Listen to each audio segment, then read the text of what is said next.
It is official as the Minnesota Wild have finally set their roster for opening day, making the final cuts on this roster, and many people are excited about what is coming. We're going to be breaking these down, going over what these moves mean going forward for this Minnesota Wild team, as well as what is now official by the moves that have been made today, as well as what the official roster is looking like here in this video. Before we do jump into it though, ladies and gentlemen, I have you one favor. That's to hit the sub button if you haven't already. We're getting Minnesota Wild news every day here. I know it's a bit late today, but still, all the news coming daily for you here throughout the regular season. You won't want to miss it, especially now where this Wild team has everything done on the financial side, anything done on the contract side. Now it's time to play hockey. So you won't want to miss the updates we have to bring. I'll be here every day. So be sure to hit that sub button. But let's jump straight into this video because, of course, as we're getting into it, we had an idea of what the plan was for Bill Guerin, John Hynes, and this Minnesota Wild team heading into this week off before we actually do jump into the regular season. And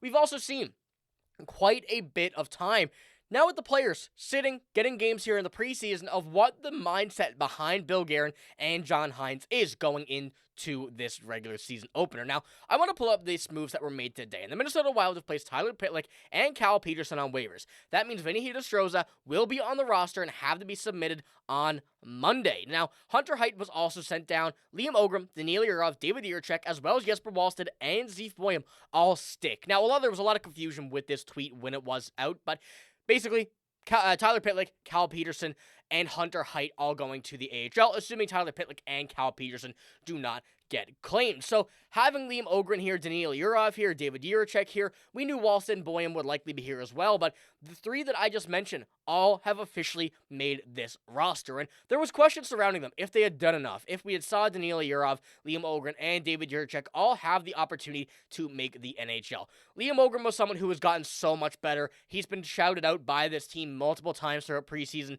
Daniil Yurov, has been really all over the place here in this preseason.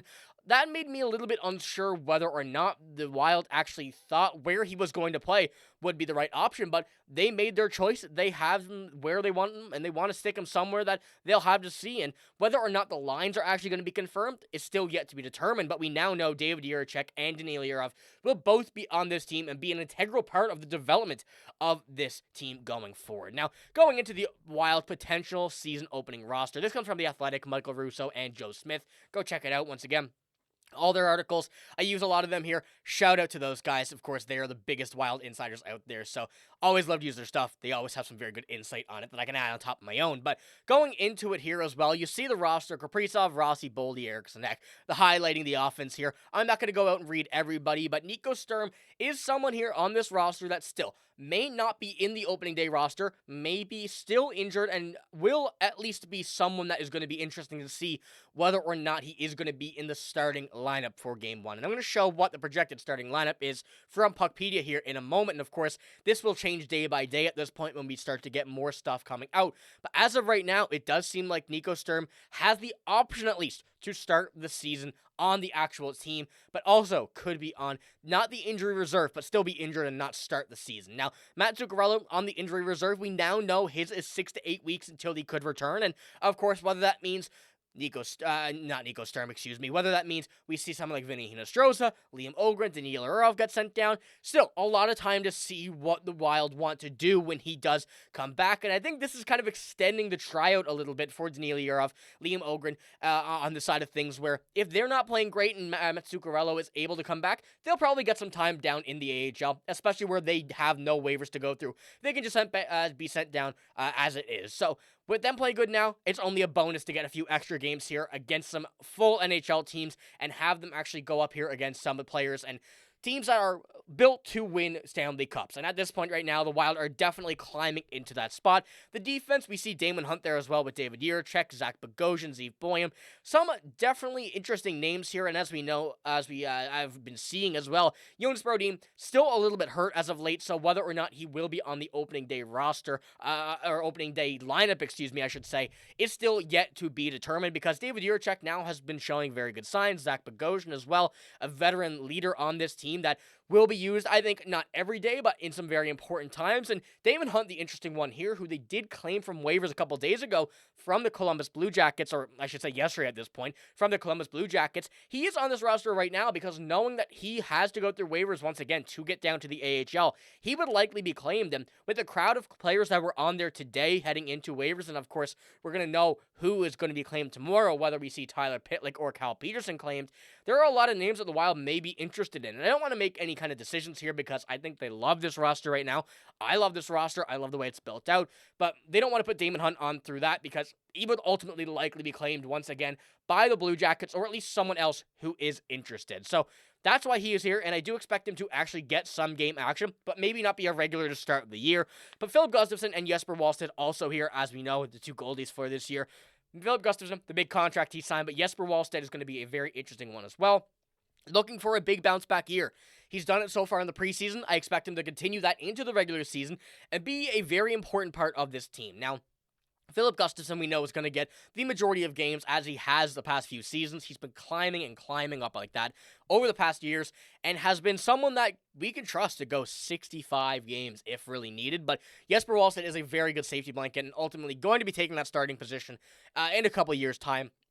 Likely when Gustafsson's contract does expire, bearing any trade or whatnot like that. But as we do look towards the actual opening roster, and I'll pull this up on the big screen for you right now, you can kind of get an idea of what Puckpedia is doing with the lines. You see Jiricek there and Bogosian. I don't know why I'm starting with the defense. I do apologize there, but it's easier to explain. Jiricek on the left side behind Boyum, Jake Middleton, assuming Jonas Brodin is not ready to go. You Faber taking over that first line over Spurgeon, and Bogosian there on the right side. And once again, that really could be a Damon Hunt if you want it. That could be Jiricek over on the right side, and whatever you want to do. There's a lot of options with those three players in Jiricek, Bogosian, and also Damon Hunt on that, third line, whatever you want to do. Very good options there, and it's going to be interesting to see what they choose to do with Brodin still out. Now, as we get to the offense as well, the first line, the second line, I think really two big options there. Ogren seems to be taking over that second line for the time being. Matt Zuccarello will likely be there, and they're trying to get Ogren in that Matt Zuccarello rhythm from what we've seen here so far in this preseason. The first line is not going to change whatsoever. The second line, I really like it. Eriksson Ek, Tarasenko, and whether that be Matt Zuccarello or Ogren, looks good. Johansson, Ryan Hartman, and Marcus Foligno. Interesting to see if that does change. I think that having Johansson on this roster is still not the greatest, but he is a guy that, when you need him on the ice, he's a perfect guy to have out there. And Trenin, Sturm, and Yurov on that fourth line. I think Yurov will be a candidate to jump up here throughout the third and second line at some point this season, but starting there with Nico Sturm and Yakov Trenin, not the greatest pairing for him, but it's going to be a learning experience for him regardless of the scenario. And remember, the Wild wanted to try to get him to play center at the beginning of training camp and the preseason, but ultimately let him go on the wing. So that's going to be an interesting thing to see if they do actually stick him there or if they still are going to try and make him become a center here, maybe as a guy behind Hartman if Sturm isn't good to go. I think there's a lot of options that still could remain. So like I said, depending on whether Sturm is good to go or not, will be depending on if Vinny Hinostroza gets in, whatever the kind of combinations they're going with. All of that will still be very dependent on what happens. And like I said, on the defensive side of things with David Jiricek, Damon Hunt, and Zach Bogosian there, whether they want to move David Jiricek over to that right side, put Damon Hunt on the left, that way you have your shot side on their favorable side. That's still yet to be determined. But I'm interested to see as well if they're trying to get Damon Hunt up here as a guy that can and will, be someone who tries to get an extension with this team. If they're trying to get him into this kind of process of being an NHL player, it's the perfect opportunity. I mean, the guy's 23. He is super young. So having that ability right now is something that I think a lot of teams are going to be keeping an eye on if waivers go through, but also the Wild trying to keep an eye on of how his development goes here heading into this season. And now the roster is at a few extra players. Now, this is something as well from the Athletic article, going over why this roster is actually expanded. And as you see from this part of the Athletic article, you don't see these names in here, but when you're actually looking at the roster announced by the Minnesota Wild, you see Michael Milne, Steve Leskovar, and Cameron Butler here, but they will all join Matt Zuccarello on the season opening injury reserve, so they still have to go through that. They have to be at the NHL level, and then you put them there, so there is no worries about anybody going actually and, being taken off this lineup that we just mentioned. These guys are simply here to start the season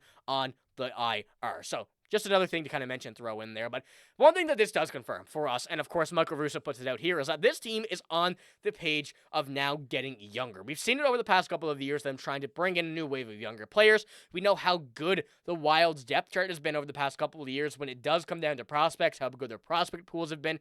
We're now starting to see a lot of those players jump to the NHL level. And I think that having 9 players below the age of 24 really solidifies them as that kind of team right now. And of course, you see Damon Hunt in there, not technically in the lineup just yet, but seriously has an option to jump in here at some point in this season.